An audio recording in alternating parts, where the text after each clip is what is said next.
Very आप सभी का मैं स्वागत करता हूं। सभी स्टूडेंट्स फटाफट से जुड़ जाइए। आप सभी का स्वागत है मेंसुरेशन 3D। एक एक चीज अच्छे से पढ़ेंगे। मैंने इसकी ऑलरेडी पहली फाइल डाल दी है। फाइल जो आपकी आएंगी वो आपकी जो फाइल होंगी वो अपडेट सेक्शन में अपडेट हो जाएंगी।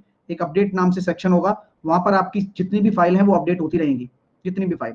ठीक है माय डियर स्टूडेंट्स, तो आप निश्चिंत होकर कर सकते हैं, है ना, आराम से सीधे। कोई दिक्कत आ रही है क्या अभी भी? तो मैं आती दिक्कत हो जाती है बस। लास्ट में ये बताने वाला हूं कि वह आप जो मेरे अर्थमेटिक, ठीक है, के बाद चलिए वो मेंसुरेशन सेक्शन में मिलते आपको पेन।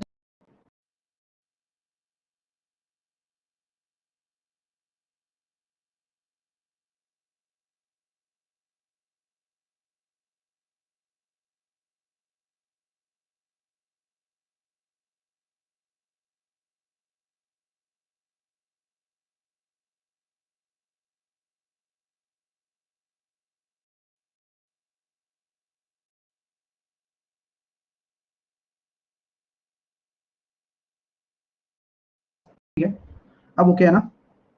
यस, चलिए स्टार्ट करते हैं। हेडिंग डाल लीजिए। मेंसुरेशन में जो जितनी भी हम शेप्स पढ़ने वाले हैं, तो मेंसुरेशन में हम जो शेप्स पढ़ने वाले हैं उन पर हम डिस्कशन करने जा रहे हैं अब। और मेंसुरेशन में हम जो शेप्स पढ़ेंगे, इसको कहते हैं, हमने 3D हम पढ़ने वाले हैं। 2D हमने लास्ट कोर्स में कवर किया। 3D में अगर हम करने वाले हैं, दोबारा से बफरिंग होने लग गया। हाँ, ये फिर से इशू हो रहा है। वेट, लिखने से ही होता है ना। चलिए, और फिर हम करेंगे क्यूब। ठीक है, फिर हम करेंगे क्यूब। क्यूब को हम कहते हैं घन। फिर उसके बाद हम करने वाले हैं हॉलो सिलेंडर। टॉपिक लिखते जाइए जिससे कि आपका एक भी टॉपिक छूटे नहीं और हम सारी चीजों को कवर कर पाए। हॉलो सिलेंडर, खोखला, खोखला बेलन। ठीक है, और पांचवा पॉइंट हम डिस्कस करेंगे कोन। ठीक है, तो कोन को हम कहते हैं शंकु। और छठवां पॉइंट हम डिस्कस करेंगे, ये इस चैप्टर का बता रहा हूं, है ना। हाँ, छठवां जो हम डिस्कस करने वाले हैं, हम करने वाले हैं फ्रस्टम, छिन्नक। सर 2D नहीं करवाएंगे, 2D करवा दिया है ना। हाँ, और 7 पॉइंट आपका डिस्कस हम करेंगे। तो यहाँ पर हॉलो सिलेंडर, खोखला बेलन लिखा हुआ है हिंदी में भी, है ना डियर। उसके बाद हम 7 पॉइंट डिस्कस करेंगे स्पेयर। स्पेयर 8 पॉइंट हम डिस्कस करेंगे हॉलो स्पेयर। गोला और खोखला गोला दोनों ही अपने आप में एक बहुत बढ़िया केस बनाते हैं। ठीक है, अलग ही सीन क्रिएट करते हैं, तो देखते हैं। हाँ, गोला और खोखला गोला। ठीक है, उसके बाद में आपके पास आता है 9 पॉइंट आपका आता है हेमी स्पेयर, अर्धगोला। अर्धगोला भी इसको बोला जाता है और गोलार्ध भी इसको बोला जाता है। क्या बोला जाता है? अर्धगोला भी बोला जाता है और गोलार्ध भी इसको बोला जाता है हिंदी में। तो कुछ टर्म्स हैं जो यूज की जाती हैं। अब जैसे कि टैन हम बात करने वाले हैं, अर्धगोला हो गया। उसके बाद हम बात करेंगे हॉलो हेमीस्फीयर, है ना, हॉलो हेमीस्फीयर, खोखला अर्धगोला। ठीक है, ये हो जाएगा खोखला अर्धगोला।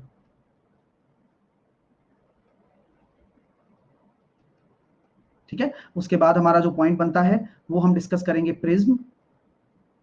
प्रिज्म को प्रिज्म लिखते हैं हिंदी में भी। और 12 नंबर को हम कहते हैं पिरामिड, और पिरामिड को हम पिरामिड लिखते हैं। ठीक है, ओके। तो ये सब कुछ हम अभी डिस्कस करने वाले हैं आप लोगों को, और ये मेंसुरेशन में होगा कवर। तो एक एक टॉपिक से हम चीजें देखेंगे। और भी कुछ रिंग तो 2D में आता है अंकित, है ना, रिंग हमने 2D में कवर कर लिया। ठीक है, हाँ। तो यहाँ पर आपको बहुत कुछ अब सीखने को मिलने वाला है और चीजें आपके लिए काफी होने वाली है। एक बच्चा कह रहा है काइट, अरे भाई ये सब 2D में आते हैं, तुम्हें पता ही नहीं, शेप ही नहीं पता है, तुम बताओ। तुम 2D और 3D नहीं पहचान पाते, ये अजीब स्थिति में हो।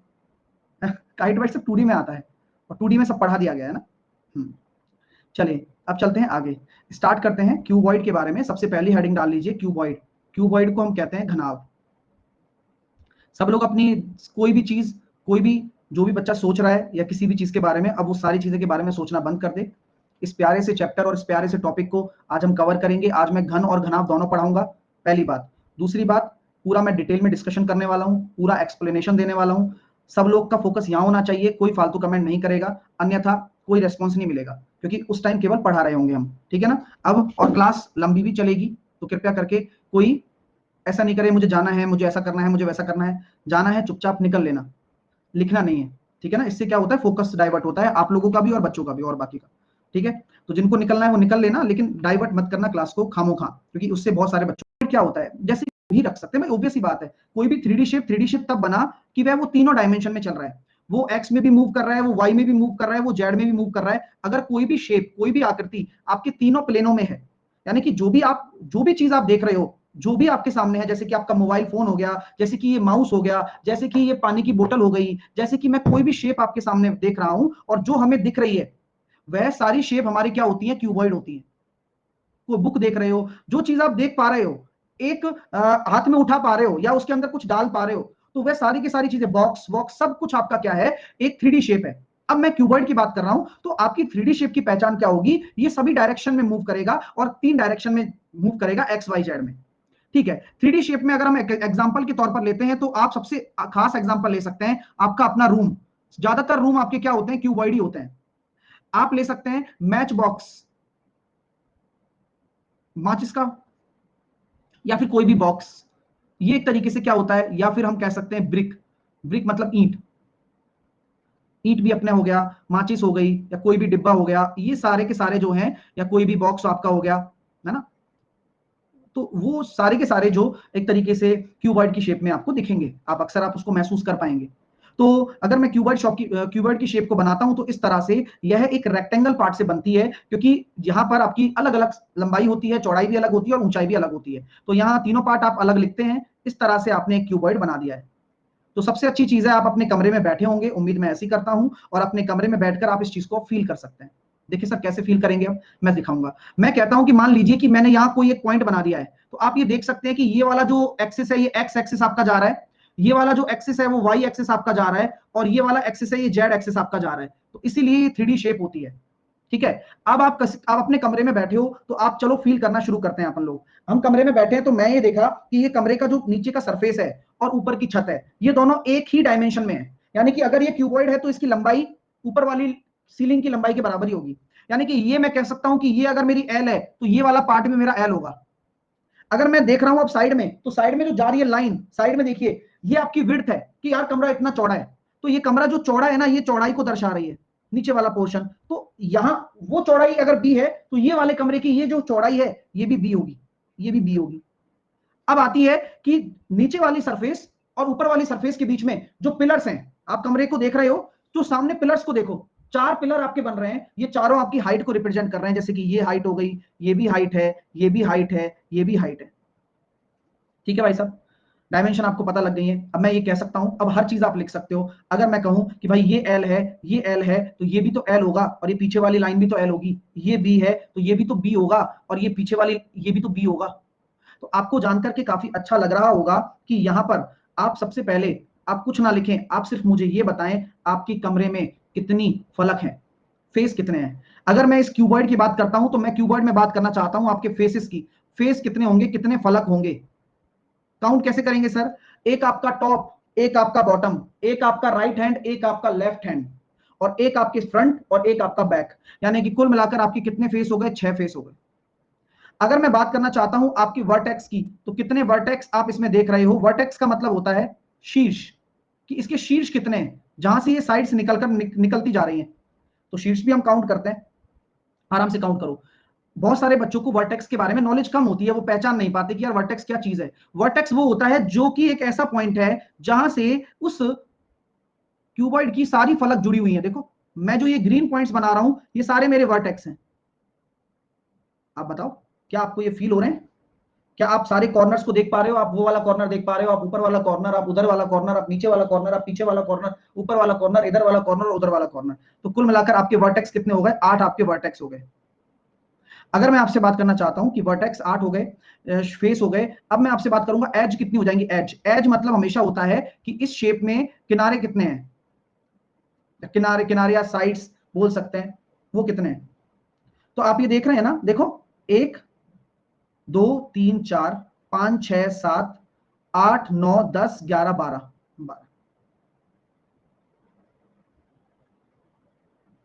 12 आपके किनारे हो जाएंगे। आप चाहे तो गिन सकते हैं खुद, कोई बड़ी बात नहीं है, ठीक है। तो यहां तक आपको चीजें क्लियर होनी चाहिए, क्योंकि अब बड़ा मजा आएगा। किनारे समझ में नहीं आए क्या?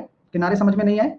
गिनना जरूरी है, तो आप गिन लीजिए। देखिए, एक, गिनते जाना, 2, 3, 4, 5, 6, 7, 8, 9, 10, 11, और रह गया अपने पास एक और। कौन सा रह गया? नेक्स्ट, 12। ठीक है, तो ये अपना हो गए 12, नीचे वाला बी वाला। तो टोटल आपके किनारे कितने हो गए? साइड्स हो गए 12। यहां तक कोई बड़ी बात नहीं है, ये छोटी छोटी चीजें हैं। तो अब मैं आपके इस शेप को आपने अच्छे से फील किया होगा, समझा भी होगा। मैं अब आपसे छोटी सी चीज पूछना चाहता हूं, छोटी सी चीज। ये एल बी एच पूछ रहा है सर, एल बी एच कैसे? दोस्तों, ये एल बी एच क्या है? ये नोटेशन है। ये एल को हम क्या बोलते हैं? लंबाई बोलते हैं। ये मैंने बोल दिया है कि भाई ये आपकी लंबाई है किसी भी घनाभ की जो है। लेंथ को हम एल बोल दिया, है ना, लेंथ को हमने एल बोल दिया। विड्थ को हमने चौड़ाई बोल दिया, चौड़ाई। और एच को हमने क्या बोल दिया? हाइट बोल दिया, ऊंचाई बोल दिया। यहां तक कोई आपत्ति तो नहीं होनी चाहिए? ठीक है। अब मैं बस छोटी छोटी चीजें पूछना चाहता हूं। देखो, हमेशा जब भी आप 3D शेप के बारे में चर्चा करोगे तो 3D शेप में तीन चीजें जरूर पूछी जाएंगी। क्या? एक टोटल सरफेस एरिया, इसको बोलते हैं हम संपूर्ण पृष्ठीय क्षेत्रफल। संपूर्ण पृष्ठीय क्षेत्रफल इसको हम बोलते हैं। ठीक है। अब दूसरा है curve surface area. Curve surface area को हम बोलते हैं वक्र पृष्ठीय क्षेत्रफल, वक्र पृष्ठीय क्षेत्रफल। एंड तीसरा होता है वॉल्यूम। वॉल्यूम को हम बोलते हैं आयतन, वॉल्यूम को हम बोलते हैं आयतन। ठीक है, चलिए। तो अब रटना नहीं है, अब कॉन्सेप्ट को समझना है। अगर मैं इस शेप का टोटल सरफेस एरिया निकालना चाहता हूं, अब चलते हैं आगे और इसके बारे में करते हैं डिस्कशन कि आप कैसे खुद निकाल पाएंगे। किसी से पूछेंगे नहीं, आप खुद निकालेंगे। देखिए कैसे।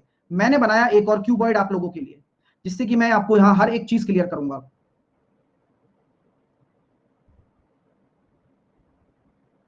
सर एरिया भी तो पूछ सकता है राहुल।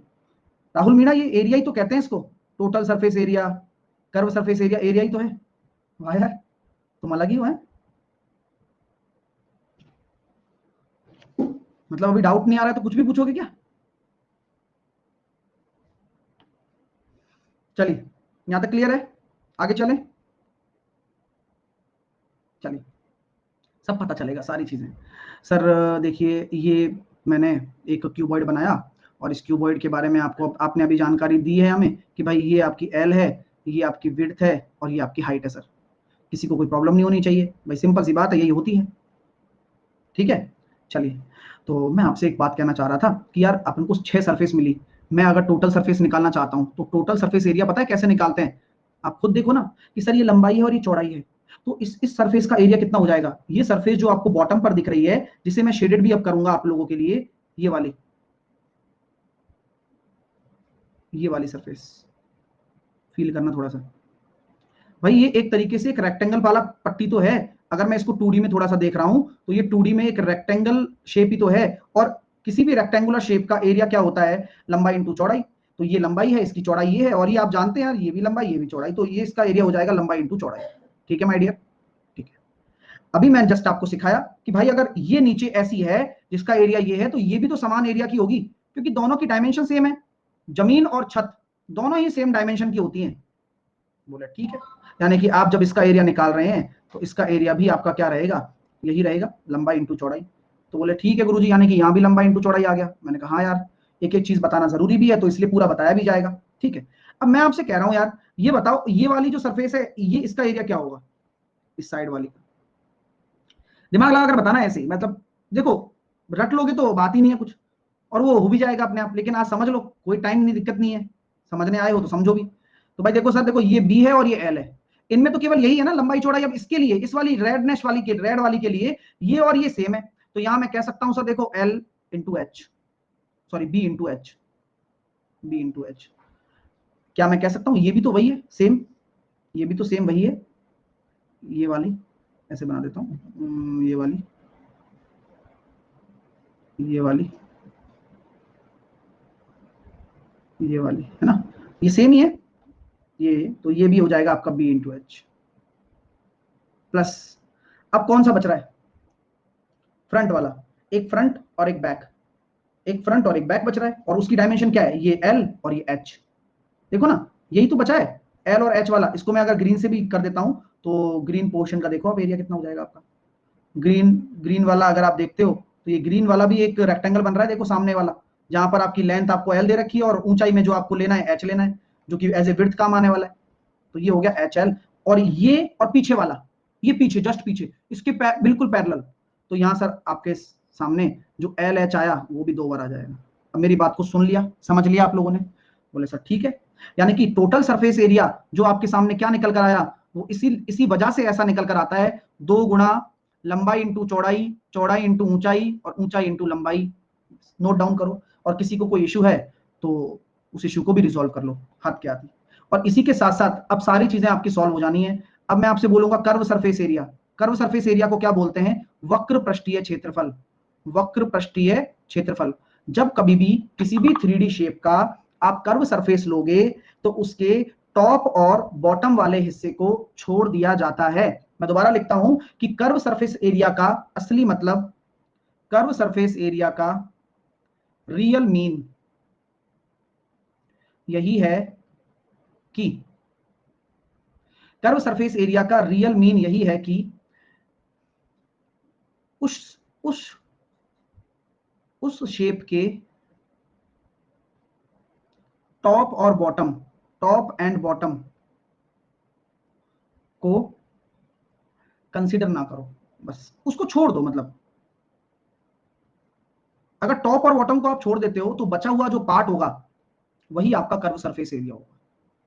तो ये इसी शेप के लिए नहीं है, ये संपूर्ण मेंसुरेशन 3D के लिए है। कर्व सरफेस एरिया का रियल मीन यही है, ठीक है, कि उसमें आपको क्या करना है, टॉप और बॉटम को कंसीडर ही नहीं करना है। ठीक है माय डियर स्टूडेंट? तो सर कैसे करेंगे, टॉप और बॉटम को कैसे छोड़ें? तो टॉप और बॉटम का एरिया क्या था? एल बी और एल बी, तो 2 LB को हटा दो, बचा कितना? 2BH plus 2HL। तो यहां से अगर आप 2H कॉमन ले लोगे तो L plus B. Note down करो। और ये रटा नहीं है, और अब चाहे तो आप रट लीजिए कि कभी भी किसी भी घनाव में 4 दीवारी का एरिया बोलेगा तो किसी भी घनाव में 4 दीवारी का एरिया क्या होता है? 4 दीवारी इसको इसलिए बोला जाता है, इसको ही हम 4 वॉल एरिया बोलते हैं, इसी को ही हम 4 वॉल एरिया भी बोलते हैं। 4 दीवारी का क्षेत्रफल, 4 दीवारों का एरिया। देखो बस यही डिफरेंस है। मैंने क्या किया, मैं आपको नीचे वाला जो मैंने नोट लिखाया है उस हिसाब से आप दोबारा से फील करो कि फर्क क्या है, टोटल सरफेस और कर्व सरफेस में मेजर फर्क क्या है। बस बस बताओ, टोटल सरफेस और कर्व सरफेस में टॉप और बॉटम का फर्क है। अब बहुत सारे बच्चों को यह आता है कि सर ऐसा क्यों? अरे भाई, कर्व का मतलब होता है वह शेप जो उसकी आकृति को तैयार कर रही है, उस ढांचे को तैयार कर रही है, वही आपको कर्व देता है। जैसे कि मान लो मैं लोहे की चादर लेकर बैठा और मैंने कहा कि लोहे की चादर से मेरे को एक ड्रम बनाना है, तो मैं लोहे की चादर की डायमेंशन कितनी लूंगा? मैं उसकी कर्व सरफेस के हिसाब से लूंगा। अगर मुझे ढांचा तैयार करना है, मुझे उसके ढक्कन तैयार नहीं करने, तो मैं उसके कर्व एरिया को लूंगा। ये समझना चाहिए आपको। क्लियर हो गया माय डियर? हाँ sir, you mean perimeter? Perimeter तो होता ही नहीं है। बताओ यहां पेरीमीटर क्यों नहीं होगा? क्योंकि यहां पर कोई सिंगल यूनिट में काम करने वाली चीज नहीं है। यहां पर या तो एरिया होगा या फिर वॉल्यूम होगा। 3D में, 3D में पेरीमीटर जैसा कोई लॉजिक ही नहीं क्रिएट होता। पेरीमीटर होता है केवल 2D शेप के लिए। Got it? और यहां पेरीमीटर जो कंसीडर करेंगे वो बेस पेरीमीटर कंसीडर करेंगे और इसके अलावा कुछ भी नहीं। क्लियर? चलिए अब चलें आगे। आओ, अब मैं बात करता हूं वॉल्यूम के बारे में। सर वॉल्यूम के बारे में भी डिस्कशन होता है क्या? हाँ देखो, आयतन क्या होगा? अब आयतन भी आप नॉर्मल याद करते आ रहे हो, लेकिन वो नॉर्मल याद नहीं करना, थोड़ा सा इसके पीछे का भी लॉजिक समझेंगे आज आप। मैं आपसे आयतन कहता हूं कि आयतन का बेसिक मीन क्या है सर? आयतन का बेसिक मीन ये है, सबसे जरूरी चीज, बेस एरिया इंटू हाइट। अब आप कहोगे सर ये क्या मतलब हुआ? मैं बताता हूं, मैंने कभी, रुक जाओ। बेस एरिया का मतलब आधार का क्षेत्रफल गुणा ऊंचाई, और वो भी परपेंडिकुलर ऊंचाई। ऊंचाई लिख दिया यानी कि ये परपेंडिकुलर ही है। ठीक है गुरुजी, तो लॉजिक बहुत क्लियर हो चुका है। इसका बेस एरिया कितना होगा? शेप को देखकर बताओ। सर लंबाई गुणा चौड़ाई, और ऊंचाई हाइट है। ऊंचाई मतलब लेयर के बीच की दूरी, तो LBH आपका क्या आ गया? आयतन आ गया। लिखो भाई, लंबाई चौड़ाई इंटू ऊंचाई आपका क्या आ गया? आपका ये वॉल्यूम निकल कर आ चुका है, आयतन निकल कर आ चुका है। अब एक क्वेश्चन उठता है, हाँ, एक बच्चा कह रहा है सर ये समझ नहीं आया। सिंपल है ना, आपको मैं यही तो बता रहा हूं यार। आपने अभी बेस का एरिया क्या है, ये बेस है आपका। बेस क्या होता है? जिस पर आपकी आकृति टिकी हुई है, उस सरफेस का एरिया देखो। देखो ना उस सरफेस का एरिया, आप लेंथ और विड्थ ही तो है। लेंथ और विड्थ ले लिया बस, बेस एरिया, और हाइट कितनी है, हाइट ये रही बस, तो LBH आ गया। समझ रहे हो ना, यही वॉल्यूम होता है। वॉल्यूम क्या होता है, LBH, लंबाई इंटू चौड़ाई इंटू हाइट। क्लियर। चलिए अब इसी चीज से आप सारी शेप्स का निकाल सकते हो जो मैंने ये चीज बताई है। विश्वास नहीं होता तो मैं इसी का एक एग्जांपल भी ले लेता हूं। मान लीजिए कि एक सिलेंडर है, मान लीजिए क्या है, ये एक सिलेंडर है, और सिलेंडर में इसका जो आपका बेस है ये किस आकृति का है, और हाइट h है। मैं ऐसे ही पूछ रहा हूं, हाइट आपकी h और ये बेस आपका एक सर्किल है, और सर्किल का एरिया होता है पाई आर स्क्वायर। तो अगर मैं इस सिलेंडर का आयतन लिखना चाहता हूं तो आयतन क्या होगा, पाई आर स्क्वायर h। और ये इसलिए होता है, किस लिए, क्योंकि जो आयतन का जवाब होगा वो बेस एरिया इंटू हाइट होगा, इसलिए।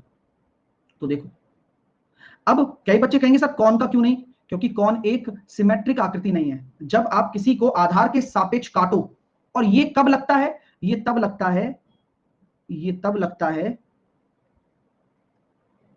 जब किसी शेप को बेस के रेस्पेक्ट में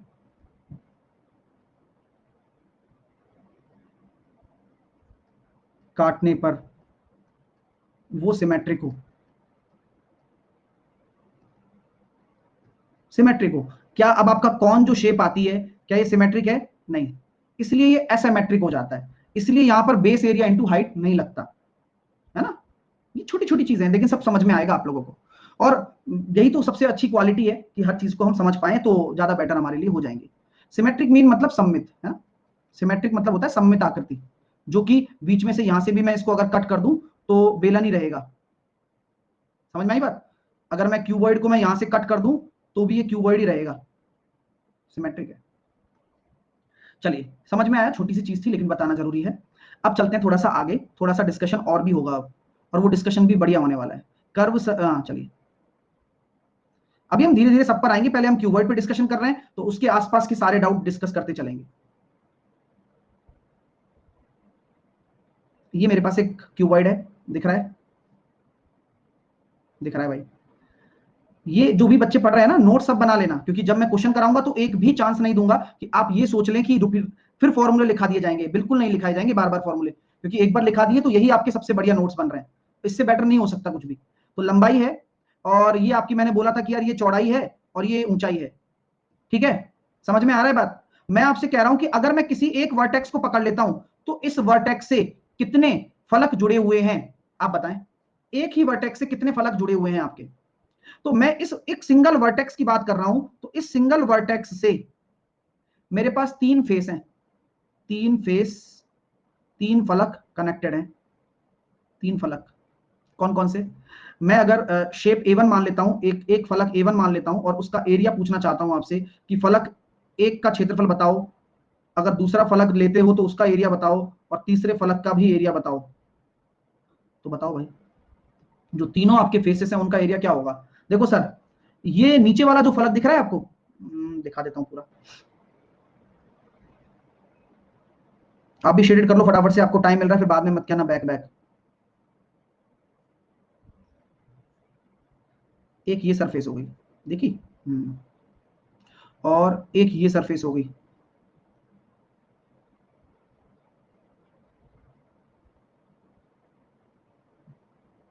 ठीक है, और एक ये सरफेस हो गई।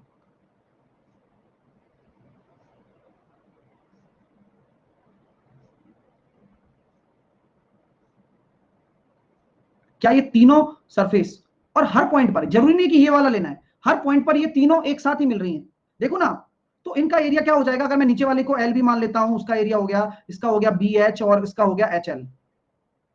ठीक है गुरुजी, तो मैं इन तीनों फलकों को क्या कहता हूं, आसन्न फलक, आसन्न फलक, एडजेसेंट फेस,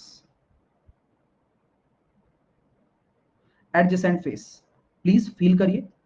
अब मैं कहता हूं कि प्रश्न ये बन जाता है कि अगर आपको तीनों एरिया गिवन हो, तीनों आसन्न फलकों का क्षेत्रफल गिवन हो, तो इस घनाभ का आयतन क्या होगा, बोलो। तो सर अगर तीनों गिवन होंगे तो मैं इन तीनों का गुणा भी करके देखा तो L square B square H square आ रहा है, हमें तो एल बी एच चाहिए, तो आप क्या ले लेते हो, under root of A1 into A2 into A3 आप ले लेते हो। लिखो, कि अगर आपको आयतन निकालना है तो ये भी एक तरीका होता है और ये प्रश्न में पूछा जा सकता है आपसे, under root A1 into A2 into A3, और आप चाहे तो प्रूफ कर लो, A1 की वैल्यू रखो, A2 रखो, A3 रखो, तो L square B square H square आ रहा है, उसका अंडर रूट लोगे तो LBH हो जाएगा, वही आयतन होता है। ठीक है, और A1 A2 A3 ये तीनों फलक हैं जो कि मैंने शेडेड पोर्शन से बनाए भी हुए हैं आपके लिए ना, तीनों फलक मैंने समझा दिए, एक फलक वो रहा और एक फलक ये रहा। अब ये चीज यही तो है जो हम टोटल सरफेस एरिया निकाल कर बताए थे, वही है, अंडरस्टैंडिंग डेवलप करनी है बस आपको अपनी, बस। ठीक है, एडजस्टेंट क्या है, हिंदी में भी लिख दिया, इंग्लिश में भी लिख दिया, रीजनल लैंग्वेज में नहीं लिख पाऊंगा, दोनों जगह लिखा हुआ है, आसन्न फलक बोला गया है। चलिए नेक्स्ट, आइए आगे, अब आते हैं डायगोनल पर। डायगोनल को कहते हैं विकर्ण। ये तो अभी क्यूबॉइड की भूमिका तैयार हो रही है, अभी तो मजा आने वाला है आपको। ठीक है, अच्छा बैक करना है, फटाफट से कर लो, जल्दी नोट करो फटाफट से। कर रहा हूं, एक दो बार तो मैं ऑलरेडी रिपीट कर देता हूं। तो यहां पर हम बात करना चाहते हैं कि ये आपके सामने क्या हो गया, डायगोनल हो गया, जो इस पे हम चर्चा कर रहे हैं। अब डायगोनल क्या होता है, डायगोनल इसमें हमेशा वो पॉइंट होगा जो कि सबसे लंबा पॉइंट, जैसे कि मैंने इसको ए मान लिया और इसको मैं मान लेता हूं बी, इसको मैं मान लेता हूं सी, इसको मैं मान लेता हूं डी, इसको मैं मान लेता हूं ई, इसको मैं मान लेता हूं एफ, इसको मैं मान लेता हूं जी, इसको मैं मान लेता हूं एच। ये मेरे पास सारे के सारे पॉइंट हो चुके हैं। अगर मुझे अब डायगोनल निकालना है, हर एक चीज का एक महत्व है, उस चीज के महत्व को समझेंगे। आइए चलो कुछ बेहतर समझ लेते हैं। तो मैं आपसे कहूंगा कि यार इस शेप में, इस बॉक्स में आपसे मैं पूछूं आपसे कि आप सबसे लंबी एक छड़ रखना चाहते हो, वो क्या रखोगे? तो सबसे लंबी छड़ क्या हो सकती है, आपके ए पॉइंट से डी पॉइंट तक, या फिर आप कह सकते हो एफ पॉइंट से सी पॉइंट तक, नहीं, ए पॉइंट से डी पॉइंट तक, है ना, ए पॉइंट से डी पॉइंट तक और एफ पॉइंट से सी पॉइंट तक भी चलेगा, ठीक है, सही है, बराबर है। तो यहां हम ये कह सकते हैं कि ए पॉइंट से डी पॉइंट तक की जो ये रॉड है, यही आपकी क्या होगी, सबसे लंबी छड़ होगी। फील हो रहा है क्या? ठीक है, अब इसकी ही लेंथ आपको निकालनी है, और इसी को ही आप डायगोनल भी कहते हैं, इसी को ही आप सबसे लंबी रॉड भी कहते हैं, क्या, लार्जेस्ट लेंथ। ठीक है, किसी क्यूबॉइड में रखने के लिए, या इसको हम बोल सकते हैं डायगोनल, विकर्ण। ठीक है, तो दिख रहा है सर, हाउ, हाँ चलिए, यहां हम ये चीज डिस्कस कर रहे हैं, और प्लीज उस चीज पे आप थोड़ा सा ध्यान दें, क्योंकि फिर वो चीज रह जाएगी आपसे।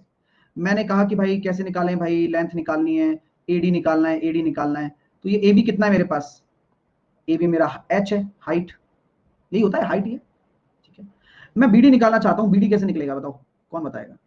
ये बीडी मैं निकालना चाहता हूँ, इस बीडी को अगर आप निकाल लो तो थोड़ा सा आपको भी अच्छा लगेगा कि खुद फील कर पा रहे हो और कभी गलती ना हो। तो हम जानते हैं कि इसको मैं एल कह देता हूँ, इसको मैं बी कह देता हूँ, लेकिन है तो ये डायगोनल ही, तो किसी आयत का डायगोनल क्या होता है, under root L square plus B square. अब क्या आपको एक राइट एंगल ट्राइंगल और दिख रहा है क्या? हाँ, ए बी डी, जहां पर ये परपेंडिकुलर है, तो ये 90 डिग्री के सामने हाइपोटेनस हो गया, और इसकी वैल्यू कितनी हो जाएगी, इसका स्क्वायर एच का स्क्वायर, तो ये हो जाएगा under root L square plus B square under root H square. तो आप कभी भी किसी भी क्यूबॉइड का डायगोनल निकालना चाहते हैं तो वह होगा under root L square under root B square under root H square, दिमाग में रखिएगा। अब बहुत सारे बच्चों को कंफ्यूजन तब होता है जब आपको ऑलरेडी कुछ समझ में आ रहा हो, या आप पहले से जानते हो और आपको अब अलग तरीके से बताया गया हो। कंफ्यूजन तब होता है, क्या ऐसा है कि आपको और कोई तरीका आता है इसके अलावा? तो नहीं आता, और आता भी होगा तो वो सही नहीं होगा। सही तरीका ये है निकालने का, ये डायरेक्ट लेंथ निकालने का तरीका है ए से डी तक की। क्या क्या, इस पूरा जो नीचे प्लेन है भाई, ये जो नीचे बी सी डी जी दे रखा है, ये एक रेक्टेंगल ही तो है। बी सी डी जी जो दे रखा है एक रेक्टेंगल ही तो है। अब इस रेक्टेंगल का डायगोनल तो निकाल ही सकते हो, तो under root L square B square diagonal हो गया, और ये एच है, तो क्या पाइथागोरस नहीं लगा सकते हो क्या? पाइथागोरस लगाइए बस, पाइथागोरस ही तो लगाइए, जहां पर ये 90 डिग्री होगा, क्योंकि हर कोई प्लेन हाइट हमेशा परपेंडिकुलर है ऑब्वियसली, तो बस लगा दिया, तभी तो ये आया L square plus B square plus H square का अंडर रूट। ठीक है डियर स्टूडेंट, चीजें क्लियर हो रही हैं आप लोगों को? बस, ये सबसे लंबी छड़ है ना, और जितने भी डायगोनल इसके अंदर बनेंगे, ये सबसे लंबा डायगोनल है। चलिए आगे हम चलते हैं अगले चीज की तरफ, अगले कॉन्सेप्ट की तरफ। अगला कॉन्सेप्ट क्या है सर, आइए, अभी मैंने आपको अलजेब्रा भी पढ़ाया था और अलजेब्रा में भी बहुत सारी चीजें हम सीखे थे। अगर किसी बच्चे को चीजें नहीं पता है तो वो यहाँ मैं सब चीज रिवाइज भी कर दूंगा। एक फॉर्मूला अलजेब्रा में होता है क्या, a plus B plus C का होल स्क्वायर बराबर A square plus B square plus C square plus 2ab 2bc plus 2ca। याद आ रहा है क्या? याद आ रहा है मैंने ये क्यों लिखा है? और क्या आप इससे अपने आप को रिलेट कर पा रहे हैं क्या? इस कॉन्सेप्ट को आप रिलेट कर पा रहे हैं क्या? करना पड़ेगा, बताओ। कर पा रहे हैं? आप एबीसी को एलबीएच की तरह ले तो कैसा लगेगा? एबीसी को आप एलबीएच की तरह ले तो देखो तीन चीजें कितनी सारी निकल कर आ रही हैं आप लोगों के लिए, जहां पर हम ये कह सकते हैं कि सर अगर आप इसको एल ले लेते हो, अगर इसको बी ले लेते हो, इसको अगर एच ले लेते हो, तो एल बी एच का होल स्क्वायर बराबर, या मैं इसको कह सकता हूं क्या, डायगोनल, डायगोनल का होल स्क्वायर। प्लीज थोड़ा सा फील करो क्योंकि ये बहुत प्यारी चीज है। Plus total surface area. लिखो लिखो। मैं ये क्यों बता रहा हूं पता भी है क्या? ये बहुत क्लासिक चीज है। कल को डायगोनल दे देगा, टोटल सरफेस एरिया दे देगा और बोलेगा कि लंबाई प्लस चौड़ाई प्लस ऊंचाई निकालो। निकालना पड़ जाएगा, फिर कोई और चारा नहीं बचेगा तुम्हारे पास। तो ये एक बहुत बढ़िया चीज निकल कर आई है। ठीक है ना डियर? क्लियर है? Very good. चलिए, अभी एक बच्चा पूछ रहे थे सर यहां पर हम कितने डायगोनल ले सकते हैं, क्यूबॉइड में कितने डायगोनल हो सकते हैं? चलो ये भी डिस्कस कर लेते हैं।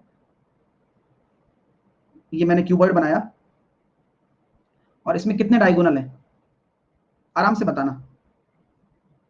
और मैं इसको पॉइंट आउट भी कर रहा हूं जिससे कि आपको कभी कंफ्यूजन भी नहीं होगा। इसको मैंने बोल दिया ये ए बी सी और D, E F G H. अब जल्दी से लिख के बताओ कौन कौन से डायगोनल बनेंगे। देखो, एफ बी के बारे में सब जानते हैं कि सर एफ बी एक डायगोनल है, ठीक है ना? ये तो सब बता देंगे मेरे को 2 मिनट में। और कौन कौन से डायगोनल बनने वाले हैं? एफ बी बन रहा है, जी ए बन रहा है, और एफ बी बन रहा है, जी ए बन रहा है, डी एच बन रहा है, और सी ई बन रहा है। तो कितने डायगोनल हो गए? 4 डायगोनल यहाँ पर हो रहे हैं आप लोगों के। चीजें क्लियर हैं? समझ में आ गई? तो कोई डाउट तो नहीं है ना? डाउट मत रखना, बस चीजें क्या यहीं की यहीं क्लियर होती रहेंगी तो आपके दिमाग में भी समझ में आ जाएगा और चीजें भी आपके लिए बनेगा। अब बच्चा बोला ईबी, क्या ईबी कोई डायगोनल है क्या? नहीं, ईबी तो एक फेस का डायगोनल है। अब फील करो, क्योंकि जब तक आप फील नहीं करोगे तब तक तो कोई बताएगा भी नहीं आपको। और बस आपकी चीजें क्लियर होनी जरूरी है। ठीक है सर, डी एच कैसे हो गया? डी एच कैसे हो गया? होगा ना डियर? क्यों नहीं होगा बोलो? डी और एच, जी और ए है वैसे ही डी एच है। बस। तो आपके कितने डायगोनल होते हैं? 4 डायगोनल होते हैं। अब आइए आगे थोड़ा सा, अभी तो एंजॉय करेंगे आप क्यूबॉइड को भी। ठीक है सर, क्यूबॉइड के बारे में काफी कुछ जान लिया। ये बेसिक इंफॉर्मेशन थी क्यूबॉइड के बारे में जो भी अभी तक आपने ली है यहाँ पर। अब आती है थोड़ी सी एडवांस इंफॉर्मेशन। ठीक है ना? चलिए सर, एक बच्चा कह रहा है सर एग्जाम्पल नहीं होगी। सब कुछ होगा डियर। अब जैसे आप थ्योरी पढ़ रहे हो, मेरा टारगेट आप लोगों से सब कुछ करवाना है। जैसे कि आज आप थ्योरी पढ़ रहे हो, ऑलरेडी मैं फाइल अपडेट कर चुका हूं। आज का काम आपके पास पहुंच चुका है। ऑलरेडी आपको होमवर्क भी मिल चुका है, मैं डाल दिया। अब आप क्या करोगे? जैसे मैंने थ्योरी पढ़ाई, अभी मैं क्यूब भी पढ़ाऊंगा, और आप जाकर उन 30 क्वेश्चनों को, उसमें लापरवाही करेगा, जैसे घर से नहीं करके आएगा, तो फिर वो दिक्कत, फिर कभी उसको याद नहीं हो पाएगा। प्रैक्टिस से याद होंगी सारी चीजें। ठीक है ना? आइए, अगर हम आगे चलें तो आगे की बात क्या है वो जरा देख लीजिए आप लोग।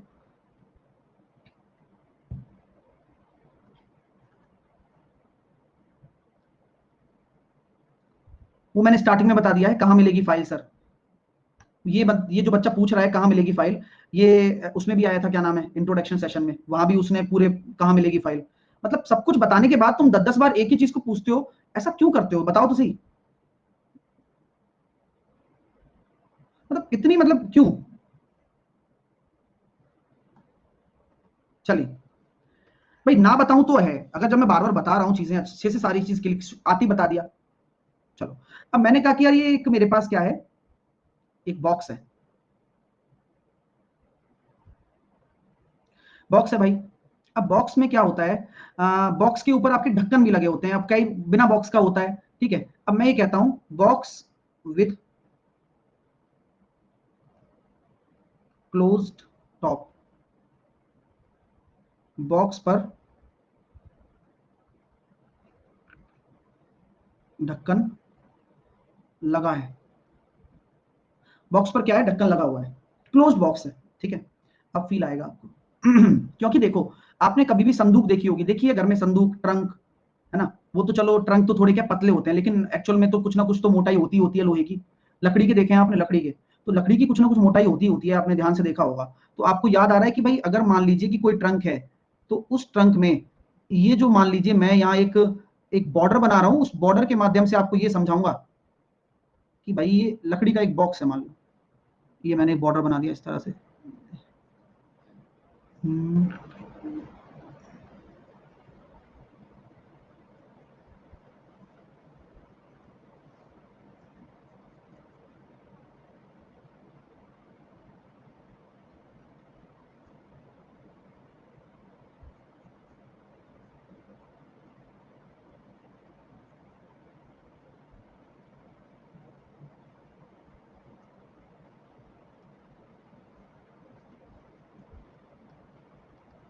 इस तरह से थोड़ा बहुत फील आ रहा होगा, है ना, ठीक है। यानी कि मैं कहने का मतलब मेरा क्या है कि जो सरफेसेस हैं, एक तरीके से बॉक्स आपने देखा होगा थोड़ा सा, है ना, कि भाई मैं अगर कोई भी फलक देख रहा हूं और अगर लकड़ी, यहाँ पर लकड़ी से बना हुआ बॉक्स है, तो आपसे कभी कभार पूछा जाता है कि इस तरह से अगर कोई बॉक्स आपको दे रखा है जो कि कुछ मान लीजिए डब्ल्यू मोटाई का, डब्ल्यू मोटाई या डब्ल्यू थिकनेस का, उसमें क्या लगा हुआ है, डब्ल्यू थिकनेस की लकड़ी से बना है, ठीक है। और अब हम पूछ लेंगे वॉल्यूम निकालो भाई, मेरी बात समझना, मैं वॉल्यूम की बात नहीं कर रहा, मैं ये सिर्फ कह रहा हूं कि वॉल्यूम निकालो। तो क्या आप जो बाहर की बीमाओं को नाप लोगे, यार ये लंबाई है, ये चौड़ाई है, या ये ऊंचाई है, क्या ये एग्जैक्ट डायमेंशन होंगी क्या इसकी? आप मुझे बताओ, ये एग्जैक्ट डायमेंशन इसकी नहीं होंगी। और अगर बाहर से आप नाप भी रहे हो, तो क्या आप ये कह सकते हो कि अंदर जो आप पानी भर रहे हो, मान लो भाई लकड़ी का बॉक्स है ऐसा टाइट जिसमें पानी भर रहा हूं, तो अगर मैं पानी का वॉल्यूम निकालना चाहता हूं, तो क्या मैं बाहर की बीमाओं को नाप कर निकाल सकता हूं क्या? नहीं निकाल सकते, गलत हो जाएगा ना। गलत क्यों हो जाएगा बताओ, अब खुद फील करो दैनिक जीवन के तौर पर। बोले यार गुरुजी इतनी मोटी तो लकड़ी है, लकड़ी है, लकड़ी ने भी तो अपना आयतन घेर रखा है। बाहर से देख रहे हो आप तो सर, बाहर से ना देखो, आप तो डायमेंशन को अंदर से देखो अच्छी तरह से। मैंने कहा ये पॉइंट है बस। अब इस पॉइंट को आगे डिस्कस करते हैं किस तरह से, ठीक है, आइए। और यहीं की एक चीज भी डिस्कस करना चाहूंगा, तो ये बताओ अगर कोई भी मैं मोटाई देख रहा हूं, जैसे कि मैंने यहाँ डब्ल्यू विड्थ मानी है, तो ये हमेशा विड्थ होती है ना, किसी भी डायमेंशन के कितने साइड से घटेगी, बोथ साइड से। जैसे कि अगर मैं इस चौड़ाई को देख रहा हूं, तो अब ये तो आउटर है, इनर कितनी हो जाएगी, इनर विड्थ, इनर विड्थ, तो बी एक्चुअल थी, माइनस करना है 2 टाइम्स ऑफ लकड़ी की चौड़ाई। बात समझ में आ रही है क्या? और कभी कभी ऐसा दे दे, अंदर का दे दे और बाहर का निकालना हो, तो जोड़ देते हैं। रिंकिया के पापा को नहीं आया अभी, है ना, रिंकिया के पापा को नहीं आया अभी, है ना। चलो उसको दोबारा बताना पड़ेगा। 2W कैसे आया मैं दोबारा से बता रहा हूं, प्लीज थोड़ा सा ध्यान दें कि भाई अगर मैं W विड्थ ले रहा हूं, तो W विड्थ यहां भी है और W विड्थ यहां भी तो है भाई। आप कोई मोटाई लोगे तो ये थोड़ी है कि उधर की साइड से लकड़ी बिल्कुल गायब ही है, वो क्लोज्ड बॉक्स है पूरा, तो दोनों तरफ की चौड़ाई लेंगे ना लकड़ी की। बुद्धि लगाओ यार, मतलब बुद्धि नहीं है क्या? बिल्कुल ही नहीं लगा रहे हो भाई। अगर मैं मान लो कि ये मेरा बॉक्स है और आप इसकी मोटाई को देख रहे हो, तो आपको दूर से देखने पर बॉक्स ऐसा दिखेगा। और मान लो ये 3D बॉक्स है, समझ रहे हो ना मेरी बात, कि ये इस तरह से चल रहा है, ये ऐसे मैं फील कराता हूँ थोड़ा सा, ये देखो ऐसे, ये ऐसे दिख रहा है अपन को, ऐसे ट्रंक रखा हुआ है और दूर से आप एक ट्रंक को देख रहे हो, शायद फील आ जाए थोड़ा सा। हाँ, अब फील आ रहा है, अब फील आ रहा है, ट्रंक को देख रहे हो आप ऊपर से। तो अब मैं देख पा रहा हूँ यार ट्रंक तो दिख रहा है, लेकिन आप अगर स्कैन करते हो, तो आप यहाँ ये वॉल्यूम ही आपके काम का है, ये तो मोटाई है, डब्ल्यू मोटाई। तो अगर मैं इस डब्ल्यू मोटाई को दोनों तरफ से ही घटाऊंगा, और लंबाई के सापेक्ष में भी दोनों तरफ से ही घटाऊंगा, और ऊंचाई के सापेक्ष में भी दोनों तरफ से ही घटाऊंगा, समझ रहे हो ना मेरी बात, हर तरफ से दोनों तरफ से घटेगी अगर क्लोज्ड है तो। अब थोड़ा क्लियर हो रहा है क्या? ये जरूरी चीज है यार, देखो ये क्वेश्चन आते हैं पेपर में, और फिर आपको लगता है यार ये है तो क्यूबॉइड, लेकिन फिर भी नहीं कर पाया। तो ना कर पाने का कारण यही है कि छोटी छोटी चीजें हैं, लेकिन काफी इंटरेस्टिंग है, ठीक है ना। हाँ, अब आइए आगे, अब इनके ऊपर डिस्कशन कर लेते हैं। उम्मीद करता हूँ समझ में आ गया होगा। अब मैं डायरेक्ट लिखूंगा चीजें, है ना। सर 4Q क्यों नहीं, 4W क्यों नहीं होगा, 4W क्यों नहीं होगा, एक मिनट रुको। बताता हूं उसको, यहां से लिख लिया।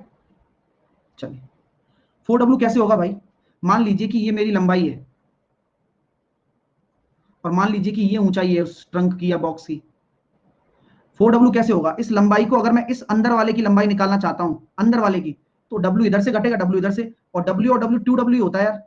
मेरे को बताओ कैसे होगा, होगा कैसे, मतलब ऐसे ऐसे मत मारो यार, है ना, मतलब कुछ भी मत बोलो, उससे क्या होता है कि क्रेडिबिलिटी जाती है एक बच्चे की। बच्चा मतलब कुछ भी सोच रहा है, ऐसा नहीं सोचना ना, हम आपको इतनी देर से यही समझा रहे हैं कि भाई W यहां से कम हो रहा है, W यहां से कम हो रहा है, ठीक है। हाँ, नॉर्मल क्वेश्चन, ऐसा कुछ नहीं है। इसी तरीके से चौड़ाई की बात भी हम कर लेते हैं, अगर चौड़ाई भी, अगर W विड्थ है तो चौड़ाई भी आपकी कितनी हो जाएगी, B माइनस 2W अंदर वाली। तो अब इसके ऊपर चर्चा कर लेते हैं, और चर्चा का विषय ऐसे होगा कुछ, देखिए यदि ढक्कन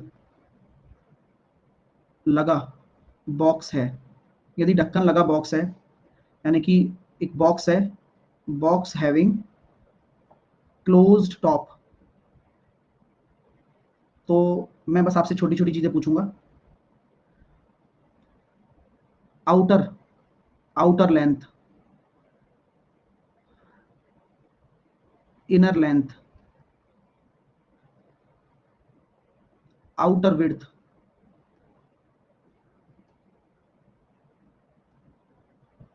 इनर विड्थ, आउटर हाइट,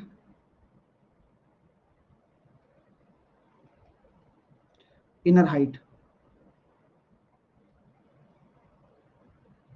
ठीक है, क्लियर है।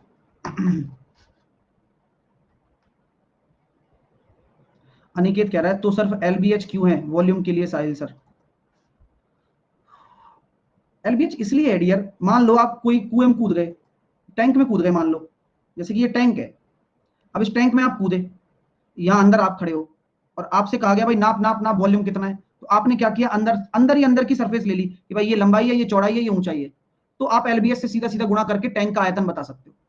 समझ रहे हो ना मेरी बात, भाई जमीन में कोई आपने गड्ढा खोद दिया, जमीन का कोई गड्ढा है, अब जमीन में गड्ढा खोद दिया, तो अब ये थोड़ी कि तुम जमीन की विड्थ मापने जाओगे, ये तो कभी खत्म ही नहीं हो सकती, तो आप क्या करोगे, अंदर से रेस्पेक्ट में जाकर लंबाई चौड़ाई ऊंचाई निकालोगे, तो एलबीएस आ जाएगा। तो मतलब ये तो बेवकूफी वाली बात थी यार, शर्म सी आ रही, आंसर भी दिया मैंने,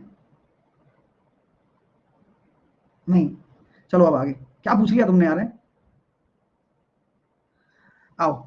तो एक क्या है, बॉक्स का क्लोज टॉप है, यानी कि ढक्कन भी लगा हुआ है, तो आउटर लेंथ हमेशा क्या हो जाएगी, अगर मैं बोलता हूं कि W आपकी विड्थ है, और ये विड्थ किसकी है, मटेरियल की, मटेरियल मटेरियल थिकनेस, ठीक है, कोई भी हो सकता है, लकड़ी हो सकता है, वुडन हो सकता है, या थर्माकोल हो सकता है, तो आउटर लेंथ जो होती है वो इनर लेंथ में अपना 2W जोड़ दो, अगर अंदर का डायमेंशन दे रखा है, इनर विड्थ में भी आप 2W जोड़ दो, और आउटर हाइट में भी आप 2W जोड़ दो, इनर हाइट आ जाए, इनर हाइट में 2W जोड़ने पर आउटर हाइट आ जाएगा, और अगर इनर निकालना हो तो आउटर में से घटा दो, तो वाइस वर्सा है, लिखने की जरूरत नहीं है, ये समझने वाली बात है, वो अपने आप ही घट गया, है ना, वो तो इक्वेशन है वो तो, ठीक है ना, चलिए, है ना, आगे चलते हैं। अब ये ढक्कन लगा हुआ था, अब मान लो यदि ढक्कन नहीं लगा है, ढक्कन नहीं लगा, ओपन टॉप है, अगर ऐसा मेरे पास बॉक्स है जिसका जो टॉप है वो ओपन है, तो क्या होगा, देखो, मैं सेम चीज लिखूंगा, और आप में से जो भी अच्छे से आंसर देगा काफी बढ़िया लगेगी बात। Outer length, outer breadth, outer height, फर्क कहां पड़ेगा, ये खुद सोच के बताना, और केवल आपका टॉप नहीं है, बॉटम तो रहेगा ही भाई, बिना बॉटम के भरोगे कैसे सामान, ठीक है भाई साहब, तो सर क्या करें, inner length, inner width, inner height, तो देखो भाई यहां तो वही आपका 2W होगा, मतलब विड्थ और लेंथ में कोई फर्क नहीं होगा, लेकिन आपकी जो हाइट होगी वो W बढ़ेगी केवल, वो नीचे वाली, और घटेगी भी नीचे वाली, अगर इनर निकालना है तो आउटर में से W घटेगी, ठीक है, चीजें क्लियर हैं, मजा आया, ये बहुत प्यारा कॉन्सेप्ट है, पेपर में आ जाते हैं, डायमेंशन पूछी जाती है कई बार, क्योंकि कैसे एग्जाम्पल भी देता हूँ, देखो कैसा क्वेश्चन आ जाता है कभी कभार, एग्जाम्पल ऐसा होता है, देखो जैसे कि मान लो एक आपको दे दिया बॉक्स, है ना, और बॉक्स दे दिया, और बॉक्स में थर्माकोल को क्या बोलते हैं पता नहीं यार, बॉक्स में लकड़ी का बॉक्स मान लेते हैं अपन, तो इतना टेंशन क्यों ले। बैक बैक जिसकी बाहरी लेंथ, एक गोल्ड बॉक्स है जिसकी बाहरी लेंथ, जिसकी बाहरी डायमेंशन लिखता हूं सीधा, जिससे कि मेरे को बार बार लिखना ना पड़े, जिसकी बाहरी मतलब आउटर, आउटर डायमेंशंस क्या है, 14 बाय 24 बाय 34, ठीक है। ये मेरी आउटर डायमेंशंस हैं, और लिख दिया ऐसे, और इसको लिख दिया मीटर क्यूब में। गोल्ड बॉक्स में मटेरियल थिकनेस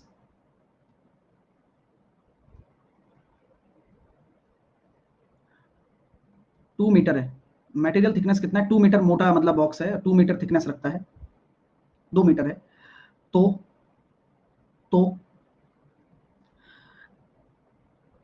5 बाय 4 बाय 6 के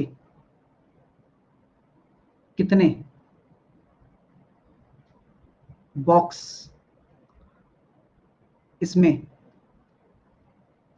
रखे जा सकते हैं, बताइए कितने बॉक्स रखे जा सकते हैं।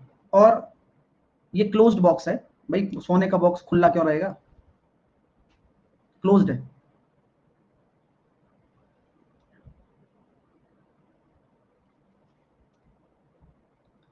तो अब देखो काफी इंटरेस्टिंग कॉन्सेप्ट बन जाता है, यहीं से ही अब आपकी सोच स्टार्ट है। अब जो बेहतरीन बेहतरीन सारी चीजें हैं वहां से स्टार्ट कर रहे हैं हम, है ना।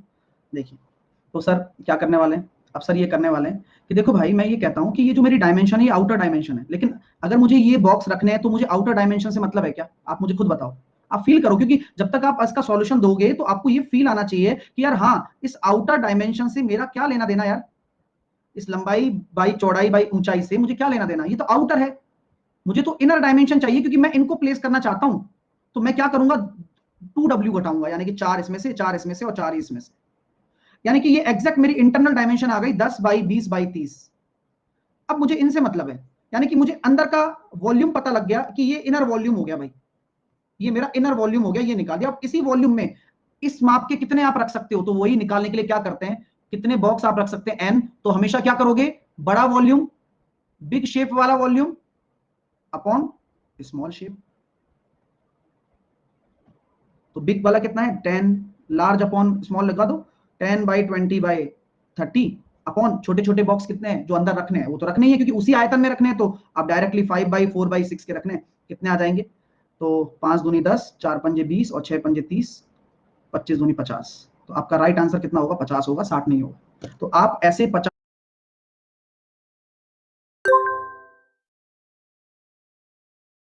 बॉक्स रखे जा सकते हैं।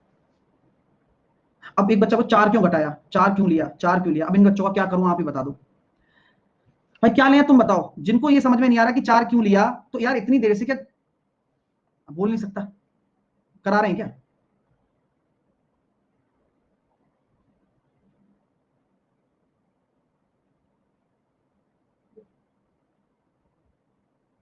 भाई 2W होता है, अभी बोला भी है,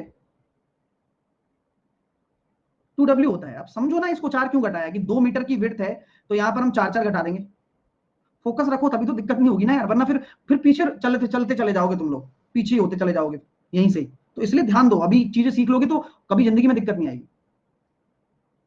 सर 2W क्यों नहीं, अरे भाई 2W तो है, वो W की वैल्यू 2 आ गई तो 2 दूनी 4 नहीं होगा क्या, वो 2W क्यों नहीं, अजीब आदमी हो यार।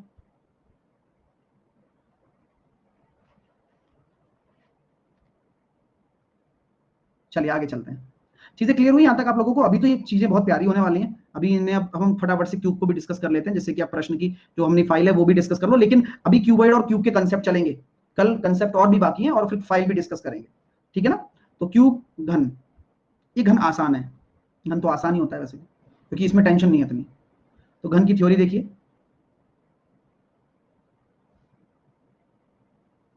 तो घन एक ऐसी शेप है जिसकी सभी भुजाएं बराबर होती हैं, और हर जो शेप होती है वो क्या होती है, एक स्क्वायर होती है। जिसकी सभी भुजाएं बराबर होंगी तो वह शेप एक स्क्वायर ही तरह से शो की जाएगी, आपको दिख भी रहा होगा, है ना। तो बस यहाँ अगर मैं आपसे टोटल सरफेस एरिया पूछता हूं तो वही, यहाँ तो 6 फलक होती हैं, सारी की सारी स्क्वायर है तो 6a square. Curve surface area पूछता हूं तो क्या होगा, 4a स्क्वायर। ऊपर और नीचे का छोड़ दो। अब खुद समझो इस चीज को कि हाँ यार अभी तो सर ने समझाया था। हाँ, और वॉल्यूम क्या होगा भाई साहब, ए क्यूब। वही same, base area into height, सब सेम है। सही है सर। डायगोनल क्या होगा, निकालो निकालो। डायगोनल कितना होगा, √3a। लिखो, क्योंकि चीजें वही है, LBH को रख दिया, √3a हो गया, है ना। और डायगोनल बोल दीजिए सबसे बड़ी छड़ हो गया। ठीक है, इसमें तो बस इतना सही है, और कुछ है ही नहीं, बस क्यूब खत्म। ठीक है ना, लेकिन ये ध्यान रखना √3a होता है, ये सब चीजें ध्यान रखना। ठीक है ना डियर। हाँ, तो इसमें ज्यादा कुछ नहीं है, लेकिन अब इन दोनों का जो मिक्सचर बनेगा वो शानदार होगा, वो अच्छा बनने वाला है। और मिक्सअप बहुत बढ़िया होता है कि मैं पूछ सकता था कि कितने क्यूब रखे जा सकते हैं इसमें, तो बताओ कैसे निकालूंगा। अगर मैंने बोल दिया कि एक क्यूब है जिसकी साइड कितनी है, जिसकी साइड 5 सेंटीमीटर 5 मीटर है, तो कितने क्यूब रखे जा सकते हैं इसी वाले में। तो कैसे करोगे सर, देखो 10/20/30। अब नीचे आपको वॉल्यूम रखना है क्यूब का, और क्यूब का वॉल्यूम कितना होता है, साइड का क्यूब, भुजा का क्यूब, यानी कि 5/5/5। तो 5 दूनी 10, 5 चौके 20 और 5 छके 30, 48 आप क्यूब रख सकते हो 5 मीटर मीटर के।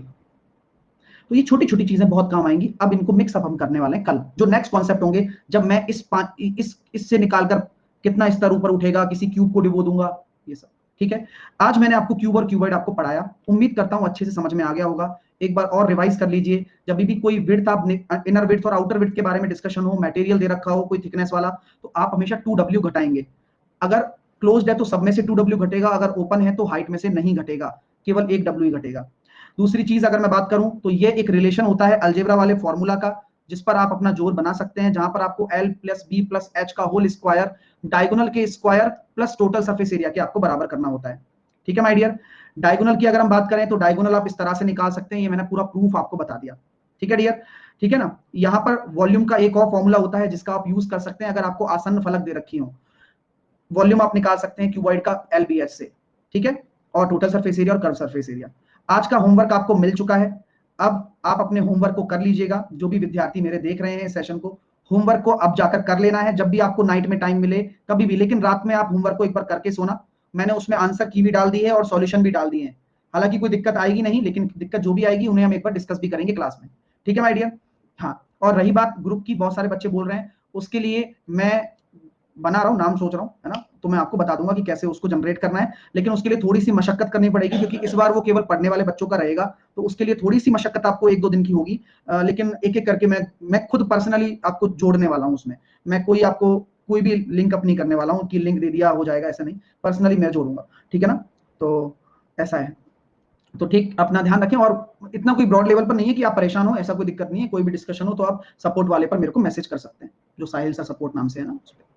तो अभी के लिए तो टेक केयर, अपना ध्यान रखें, और क्या कहते हैं, और डायरेक्ट भी कर सकते हैं, ऐसी कोई इशू नहीं है। और पढ़ाई करते रहें। अभी मैं आपके लिए हाँ, पुराने वाले में तो मैं एक्टिव हुई। तो अभी अभी के लिए अब आपको होमवर्क करना है, और कल हम इस पे एक और फाइल दूंगा मैं, 30 क्वेश्चन की और फाइल दूंगा, क्यूबॉइड की एक और फाइल दूंगा, जहां पर थोड़े से अच्छे लेवल के क्वेश्चंस भी होंगे। ये भी अच्छे हैं। मिलते हैं 8 बजे, तब तक के लिए take care, love you all, have a nice day. और हाँ, रुको रुको रुको रुको रुको, जितने भी नए विद्यार्थी हैं उन सबको मैं बता देना चाहता हूँ कि वो कैसे सारे कोर्सेस एक्सेस कर पाएंगे। रुक जाओ 1 मिनट, बता ही देता हूँ, रुको।